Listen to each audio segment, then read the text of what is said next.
নমস্কার বন্ধুরা, লাবণী রান্নাঘরে আরও একটা নতুন রেসিপির সঙ্গে তোমাদের স্বাগত জানাই। তো আজকে রেসিপিটার নাম হলো ডিমের কোরমা। তো এখানে আমি 5খানা ডিম সেদ্ধ করে নিয়েছি একদম ভালো করে। আর ডিমের গাটা ছুরির সাহায্যে আমি হালকা হালকা করে চিড়ে নিচ্ছি যাতে মশলাগুলো ভালো মতন ঢুকে যায়। তো এইভাবে সব ডিমগুলো চিড়ে অল্প একটু লবণ আর অল্প একটু লঙ্কা গুঁড়ো মাখিয়ে নিচ্ছি ডিমটাকে। আমি ভালো করে মাখানো হয়ে গেছে। এখন কড়াইতে 5 চামচ মতন সর্ষের তেল দিয়ে নিলাম। তোমরা চাইলে সাদা তেলেও করতে পারো। আর এখানে দিচ্ছি আমি 1 চামচ ঘি। ভালো মতন ঘিটা মিশে যাওয়ার পর আমি কিছুটা পেঁয়াজ কুচিয়ে রেখেছি, দুটো মিডিয়াম সাইজে। সেই পেঁয়াজটাকে আমি ভালো মতন বেরেস্তা বানিয়ে রেখে দেবো তুলে। তো বেরেস্তাটা কিন্তু পরে আমাদের কাজে লাগবে, ওটাকে পাশ করে রেখে দিতে হবে। আর এখন ওই তেলের মধ্যেই দিয়ে দিচ্ছি ডিমগুলোকে খুব হালকা করে একটু ভেজে নেব। যে একটু লালচে হয়ে আসবে তখনই আমি ডিমগুলোকে তুলে নেব। তো এখন মোটামুটি আমার ডিমগুলো ভাজা হয়ে গেছে আর তুলে ফেলছি এখন আমি ডিমগুলোকে। কোরমার ডিম কিন্তু বেশি ভাজলে স্বাদ লাগে না। তার মধ্যে তেলটার মধ্যে দিয়ে দিচ্ছি একটা তেজপাতা, 5-6টা গোলমরিচ, আর দিয়ে দিচ্ছি এখানে 2 টুকরো দারচিনি, আর দেবো থেতো করে রাখা 4টে এলাচ। এগুলোকে একটু ভেজে নিতে হবে, একটা সুন্দর গন্ধ বেরিয়ে আসবে গরম মশলার।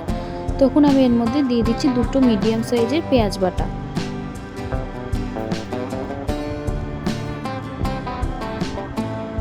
তারপর পেঁয়াজ বাটাটা একটু নেড়ে চেড়ে আমি এর মধ্যে স্বাদ অনুযায়ী লবণটা দিয়ে দেব।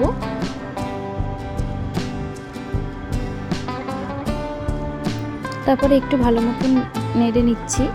তো এই রান্নাটায় কিন্তু হলুদ ব্যবহার করবে না, হলুদ ব্যবহার নেই এই রান্নাটার মধ্যে, মানে কোরমাটা যেহেতু একটু সাদা সাদা দেখতে হয় ওই জন্য আমি হলুদটা দিইনি। আর এর মধ্যে দিচ্ছি আদা রসুনের পেস্ট 1 চামচ। আরও দিয়ে দেবো এখানে 4টে কাঁচা লঙ্কা বাটা। আর কালার হওয়ার জন্য আমি এখানে 1 চামচ কাশ্মীরি লঙ্কার গুঁড়ো ব্যবহার করেছি। আর দিচ্ছি 1 চামচ জিরের গুঁড়ো আর 1/2 চামচ পরিমাণ গরম মশলা। তারপর এগুলোকে একটু ভালো মতন কষিয়ে নিতে হবে, যে একটু লেগে লেগে আসবে। তখনই আমি এখানে আগে থেকে ফেটিয়ে রাখা টক দই 4 চামচ ব্যবহার করছি। টক দই ছাড়া কিন্তু কোরমাটা ভালো লাগবে না, টক দই আর কাজু বাদাম বাটা লাগবে 4 চামচ মতনই। তো আমি এখানে টক দই আর কাজু বাদামটা ব্যবহার করেছি। আর এখানে যে তেলটা ছেড়ে এসছে তখনই আমি দিয়ে দিচ্ছি কাজু বাদাম বাটাটা। তো এই কাজু বাদামটা ছাড়া কিন্তু কোরমার টেস্ট লাগবে না, কোরমাটা দেখতেও অতটা ভালো হবে না। কাজু বাদামটা দিলে কিন্তু অরিজিনাল রঙটা একদম ভালো লাগবে, দেখতে বোঝা যাবে।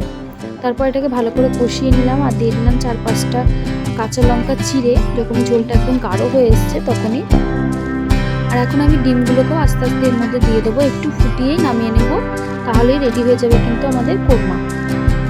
ডিমের কোরমা রেসিপি একদম তৈরি, খুব সহজে ঘরোয়া মশলা দিয়ে তোমরা তৈরি করে নিতে পারবে। তো এই রেসিপিটা একবার বাড়িতে খাওয়ার সবাইকে অনুরোধ রইল। আর আমার ভিডিওটা ভালো লাগলে অবশ্যই চ্যানেলটাকে সাবস্ক্রাইব করে, লাইক করে, শেয়ার করে দিও।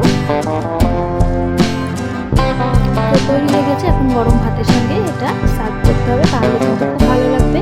আর উপর দিয়ে এখন আমি বেরেস্তাটাকে ভালো করে ছিটিয়ে দেবো দেখতে ভালো লাগার জন্য। তোমরা চাইলে নাও দিতে পারো, বেরেস্তা ছাড়াও ভালো লাগবে। দেখা হচ্ছে পরের দিন অন্য কোনো রেসিপির সঙ্গে। তোমরা ততক্ষণ ভালো থেকো।